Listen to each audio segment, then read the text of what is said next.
August 22nd, and the center of Moscow has been blown up. In the center! In the center! So just now there was a drone explosion. Everyone woke up. We don't even know yet which tower got hit. The new Flamingo missiles are striking Moscow. Sochi got blown up again. The heart of the capital residential complex. That's in Moscow City. Donald Trump is sending kamikaze JASSM drones to strike Moscow. I caught that on camera. The third phase of Special Operation Web has begun. Are you filming? Yes! Unbelievable.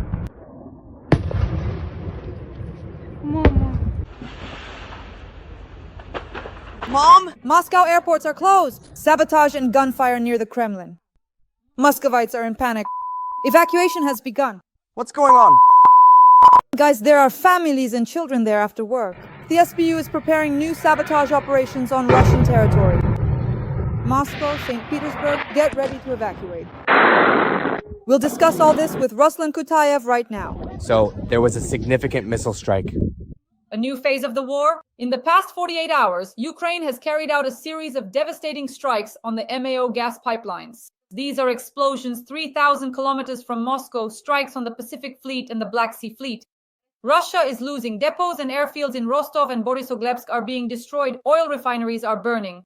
But most importantly, thousands of drones are flying toward Moscow and St. Petersburg, and Donald Trump has decided to provide Ukraine with JASSM missiles, American missiles that will strike Moscow and St. Petersburg with a range of 1,000 kilometers. And that's incredibly powerful. Moreover, he made a statement that he is ready to impose hellish sanctions against Russia. Let's discuss all this with the President of the Assembly of the Peoples of the Caucasus, Ruslan Kutayev. Ruslan Mukhomedovich, welcome. Dasha, hello to you. Greet our esteemed viewers. Ruslan Mukhomedovich, a new phase of the war. 1,000 drones are flying toward Moscow and St. Petersburg. Moreover, the American JASSM missiles are ready to be deployed. What do you think? I want to remind you of Zaluzhny's remarkable article from back in the day where he said, I warn both America and European countries, in modern life, in modern warfare, it is not people who win, but technology that prevails. And Ukraine did it because Zaluzhny, who was still the commander at the time, laid that groundwork. The Ukrainian authorities understood this, and I think Europe did too, without a doubt. And when it comes to these drone technologies, Ukraine has made real progress. I always say this with pleasure. The ingenuity of Ukrainian scientists is so great that now they can easily fly beyond the Urals, they strike, they cause damage, and they do this on a massive scale. That's right, as you said, they can reach St. Petersburg, Moscow, and any military targets. Unlike the Russians, Ukrainians strike specifically at strategic targets, military targets, or at worst, targets of a semi-military nature. And in this regard, Ukraine has now made significant progress. Putin, in his behavior, such brazen behavior, not only ignores Trump, but is actually quite mocking towards him, especially as Putin's propagandists have started to act. Finally, it got through to Trump.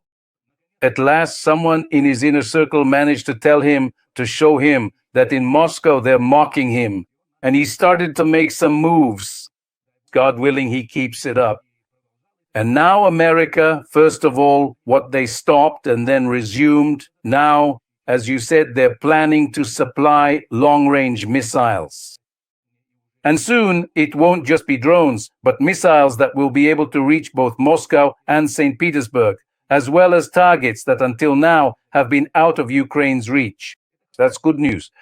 That's very good news because with this, Ukraine is making a fresh, new emphasis that the war will reach a turning point. And we have other news as well. Trump himself said Europe will finance, Europe will pay, and America will sell weapons to Ukraine for Ukraine. And this crucial news, which is consistently and reliably reaching us here, is also undoubtedly reaching Russia. They are already beginning to truly throw a significant fit over there, expressing their considerable displeasure. And well, let them do it. And Ukraine will win. It definitely will win. And Merz, he's awesome. I just can't get enough of him. Every day, he makes such pleasant statements. Defense Minister Merz says such nice things. And all of this makes us happy. Why? because Ukraine will win, because we will overcome the enemy, because we are winning. And this is becoming so obvious now. For me, it was always obvious that never, under any circumstances, would Russia defeat Ukraine. These are such good news, Dasha, and we are happy, and we understand that everything is turning out much better than they thought in Russia. Ruslan Mukhomedovich, what do the 1,000-kilometer range JASSM missiles mean first and foremost for Putin? And how will Russian war correspondents and propagandists react to this? You know, if you think in Russian terms, they'll say they'll be firing there, striking the Kremlin, the State Duma. No. At most, only if Ukraine is forced to, they might go for it. They will target military factories. I want to remind our viewers, Moscow, the Moscow region, both near and far, Tula, Vladimir region, all of these are packed with military enterprises producing weapons, ammunition, and military technologies.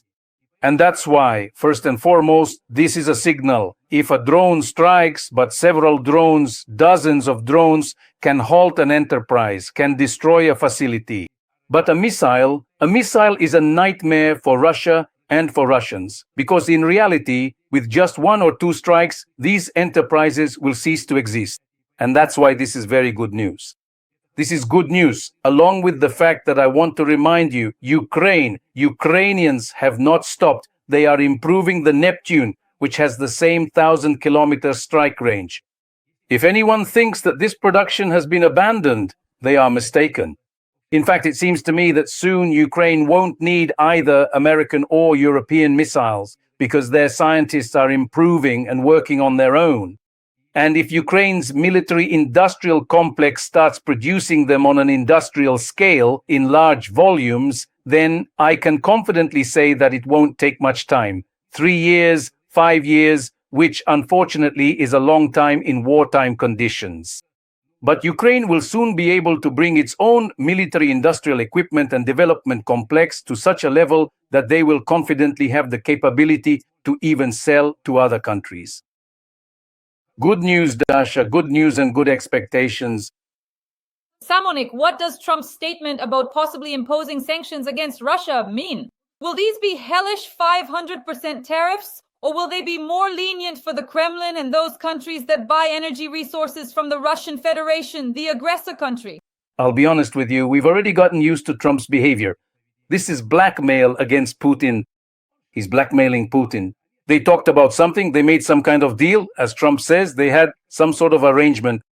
But apparently, Trump didn't fulfill his part of that deal. We suspect that his part was the capitulation of Ukraine. Neither Putin nor Trump together will ever be able to achieve that. And that's why now we can guess what signals Putin and Trump are sending to each other. And these crucial 50 days are precisely what Trump essentially gave to Putin. Either you meet me completely halfway and we can finally start implementing our comprehensive deal, or I will unequivocally continue to arm and quite substantially finance Ukraine, ensuring its continued resistance and defense. It's equivalent. And now Trump will wait to see what initiatives come from Putin. If something comes from Putin that Trump is expecting, Trump could, without batting an eye, change his position with a statement. I think Ukraine understands and realizes this well. In Europe, they understand and realize this too. That's why European countries have set their sails to full strength. Without looking back at America, they have started putting their industrial enterprises into operation, so to speak. I've said this before. Germany's automotive sector, Volkswagen, for example, has announced that they are stopping civilian production and switching to the military-industrial development of Germany. So, we'll listen to Trump, we like the way he talks, but to fully trust Trump and rely solely on him would be deceiving ourselves. That's why we keep moving forward. As long as Trump keeps providing all this, great, that's good. Even if he stops providing it, when he starts to hold back, I hope Europe will step up and Ukraine will step up. I want, and it's important for viewers to hear this. Lately, dear viewers, Ukraine doesn't just want shells and ammunition. They want to develop their industry, their military industry. They want to build up their own military industrial complex. And that's a state-level approach. and they will produce their own shells, their own missiles, their own drones, and their own aircraft. And here, I'm not overreaching. It won't be long before Ukraine will have and produce its own aircraft. And they already have the foundation for it. We know what Ukraine is capable of. Mykolaiv, shipbuilding. Just imagine what kind of ships will come out of the shipyards in Mykolaiv and Odessa. And that's what we're waiting for. The Caucasus is waiting for such an industrially strong Ukraine because we are allies, because we are brotherly peoples and will stand together against our enemies. So Dasha, these are not just idle hopes of someone lazing around on the stove. These are real actions that are taking place. We are pushing for this to move faster, to go better, and we are happy when this is being done, and all of this is really happening. Dear audience, please like this video. Write a few kind words in support of Ukraine in the comments.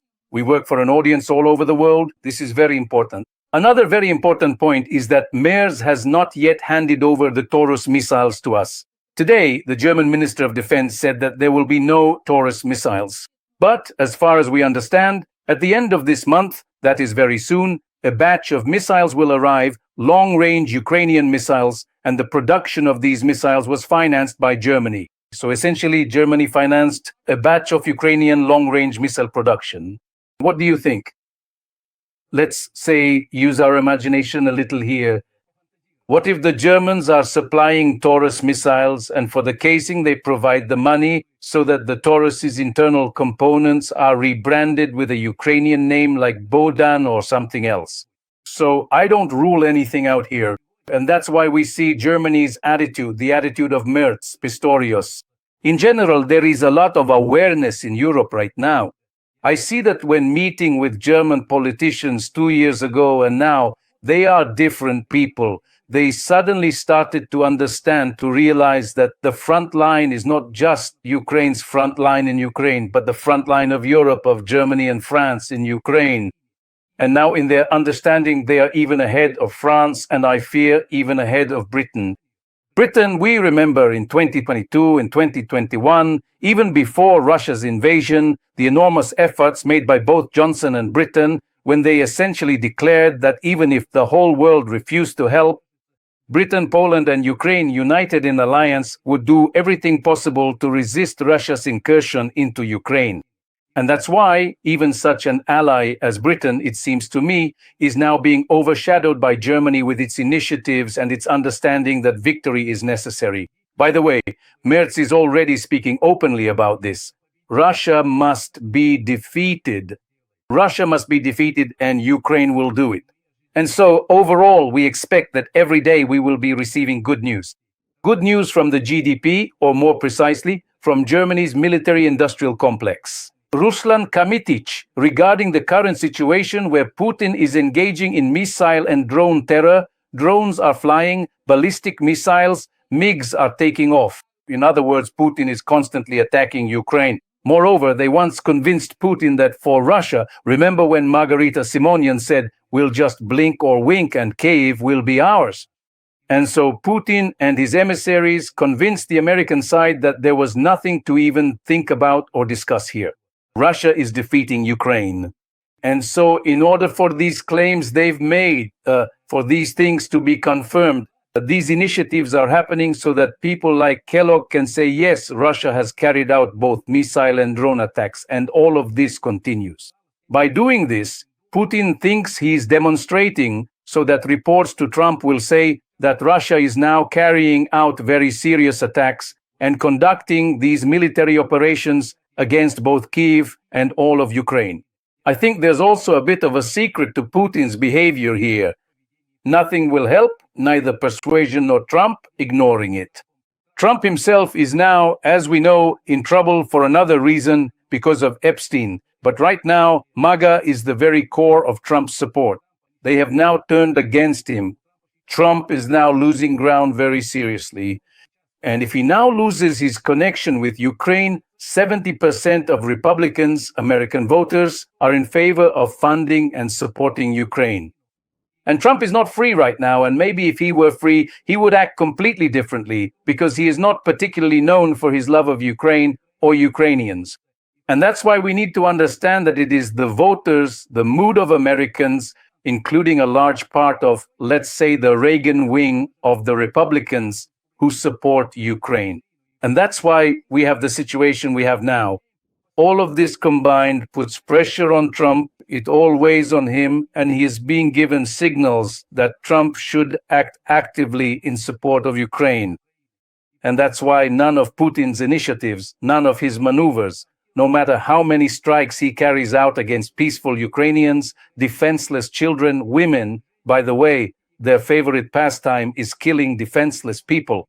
We know from the two wars in Chechnya that they kill the most defenseless. They fire at markets, they fire at hospitals, at mosques, at maternity wards. They think that by doing this, they will cause panic, back then among Chechens, now among Ukrainians, and that the Ukrainian population will take to the streets, stage some kind of Maidan, and demand that Zelensky stop the war. But there's one thing they don't understand. On the contrary, contempt and hatred toward Putin and the Russians only grow because of their actions.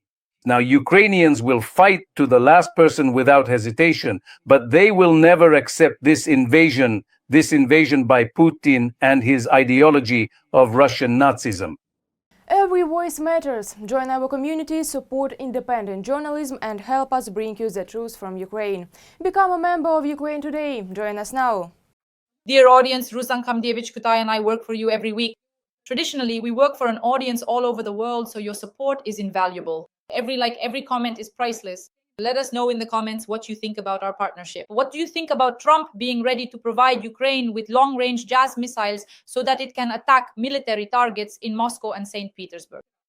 And now I can't help but ask you, what if Europe lowers the price of oil to $45 per barrel? And if Trump, by September, for sure, yes, he imposes sanctions, or rather the Senate imposes secondary sanctions against Russia?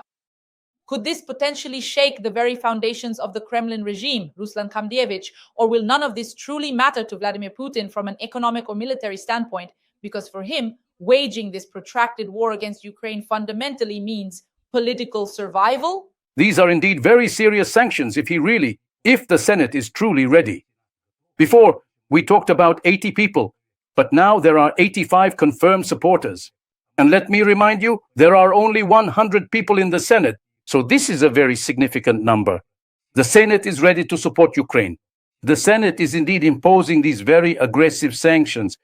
They're called aggressive because they will target buyers of Russian oil, specifically the buyers. And who are the buyers? They are China and India. It won't be profitable for them because with these sanctions, it will be better for them to buy Iranian, Saudi, or any other oil since their losses will be significant. And that's a very serious blow. It's an extremely serious blow to Russia, to Russia's economy. Dasha, you and I have talked about this many times and cited the numbers. The economy, it's already hit rock bottom in Russia. Right now, all it takes is to give that little house a shake and it will just fall apart. And frankly speaking, everyone will be buried in the ruins of that house.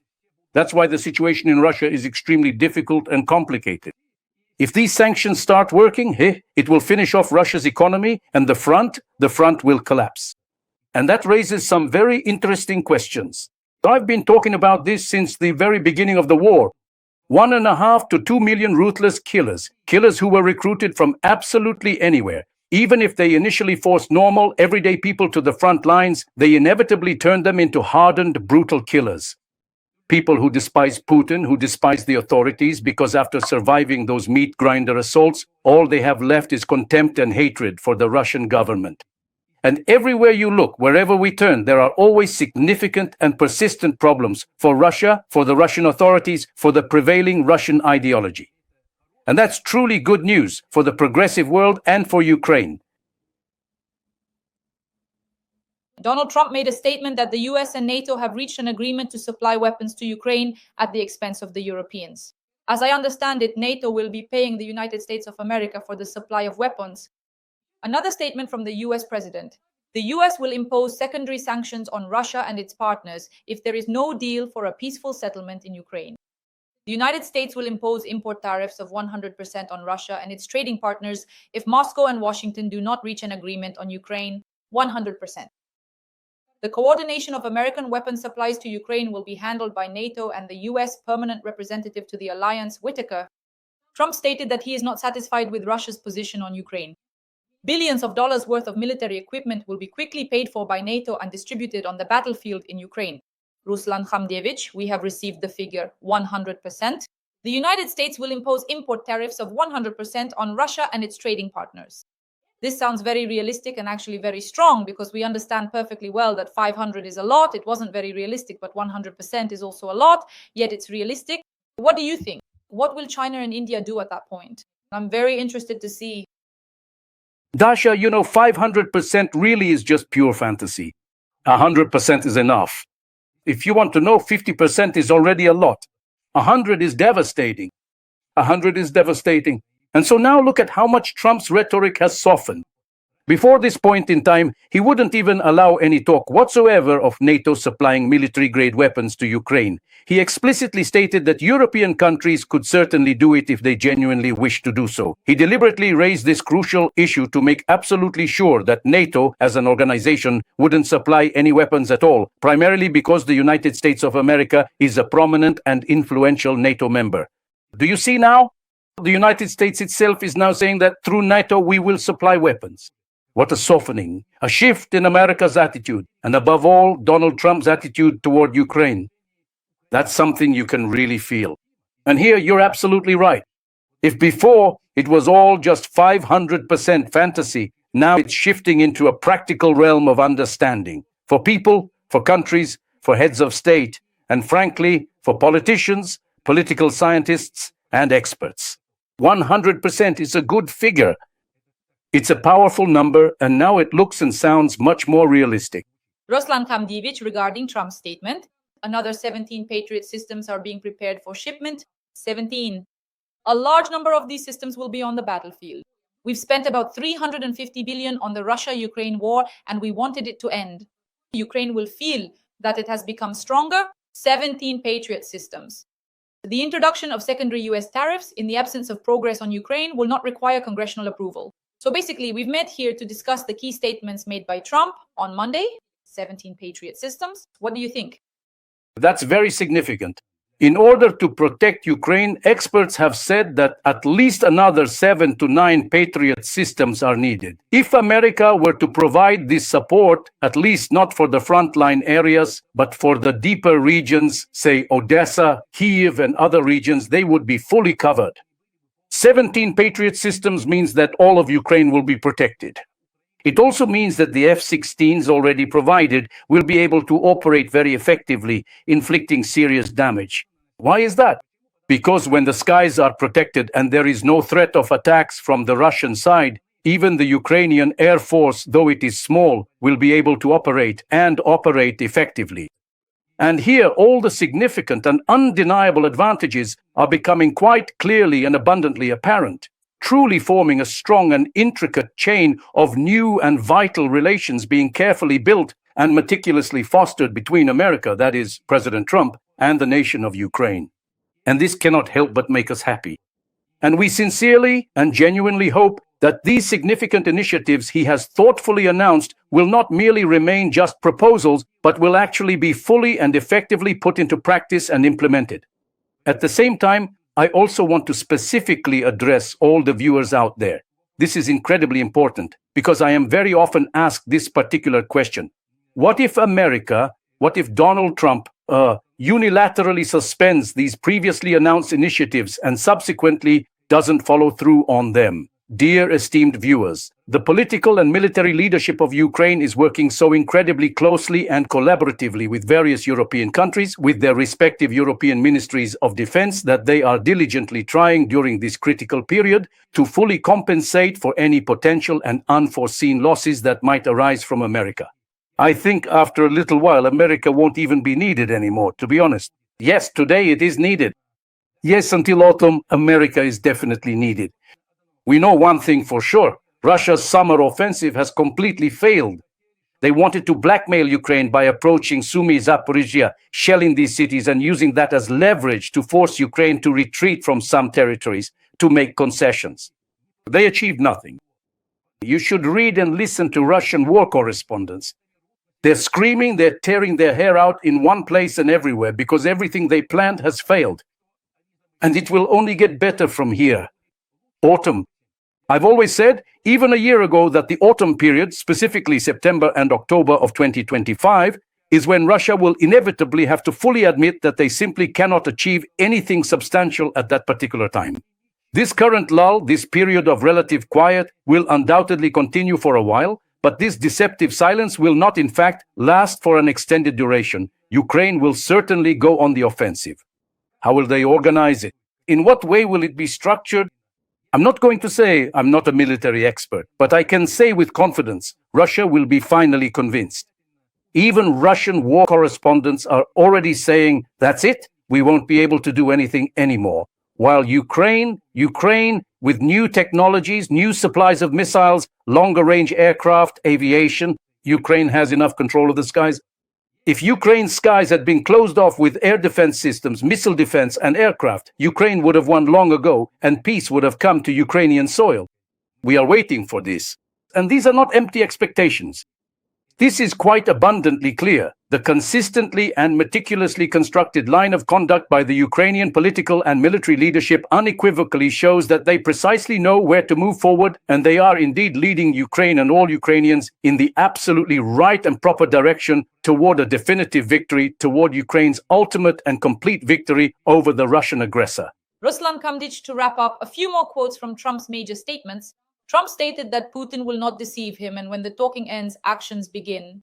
Then the reporter made a statement. If Putin continues to escalate, how far are you willing to go in response? Trump. In what? How far are you willing to go in response if Putin intensifies his missile and drone attacks on Ukraine? Trump. Don't ask me such questions. Ruslan Kamdic, what do you have to say? He fully understands the gravity of the situation. If Russia truly continues its relentless aggression, persistently doesn't stop, and keeps indiscriminately bombing the sovereign nation of Ukraine, targeting innocent civilians and vital social infrastructure, then in that critical case, Trump will have absolutely no other choice. The whole world, it's impossible to hide this anymore. And he will have to take some more effective measures against Russia. And here is another question. And Russia simply cannot stop. As soon as the ongoing war truly stops, Vladimir Putin's power, his absolute rule, will inevitably be called into serious question, because those influential individuals who have been exceptionally close to him for the past 25 long years, let's say specifically the Federal Security Service, FSB, which has undeniably been the very foundation of his enduring rule, today they have surprisingly become his formidable enemies. And it is precisely the war, the Ministry of Defense, the units of the Ministry of Defense, and what they are doing in Ukraine that prevents the FSB from openly calling for and attempting to overthrow Putin. That's why Putin has big problems. How long will he have the strength, power, influence, and resources? He will continue to push forward in Ukraine, but I really hope that the set of measures that America might take in this case will simply leave him without the strength to do so. And then that will be the end for both Putin and Putin's regime. And then they will start sorting things out among themselves. There are plenty of players, the FSB and Putin. Those 1.5 to 2 million people they sent to kill on the front lines, these killers, having gained nothing in Ukraine, will now turn to killing within the government. Yes, they will kill Muslims. Their rage will be directed, their evil will be aimed at the Caucasians. But it's still unclear how all this will end. We are preparing for this very seriously, and we believe that in the end, this evil emanating throughout the world, radiating murder and violence, the Kremlin, Russia, will eventually collapse. We are doing everything we can to make that happen. And Ukraine is truly at the very forefront of this ongoing war and this significant struggle. Dear audience, Ruslan Kamdic and I work for you every week. Please like this video and subscribe to my YouTube channel. Today we discuss Trump's transfer of JASSM missiles to Ukraine, which can strike military targets in Moscow and St. Petersburg, as well as changes in Trump's military rhetoric. He will support Ukraine and provide it with offensive weapons, defensive weapons, and 17 Patriot systems. NATO will purchase weapons for Ukraine from the United States of America, and there will also be 100% tariffs on secondary goods to Russia. That is, countries that buy energy resources from Russia will be subject to 100% tariffs. If Putin does not stop, the Senate may vote for this bill. President of the Assembly of the Peoples of the Caucasus, Ruslan Kutayev. Ruslan Mukhomedovich, thank you, and as usual, see you next week. All the best. Take care. See you soon.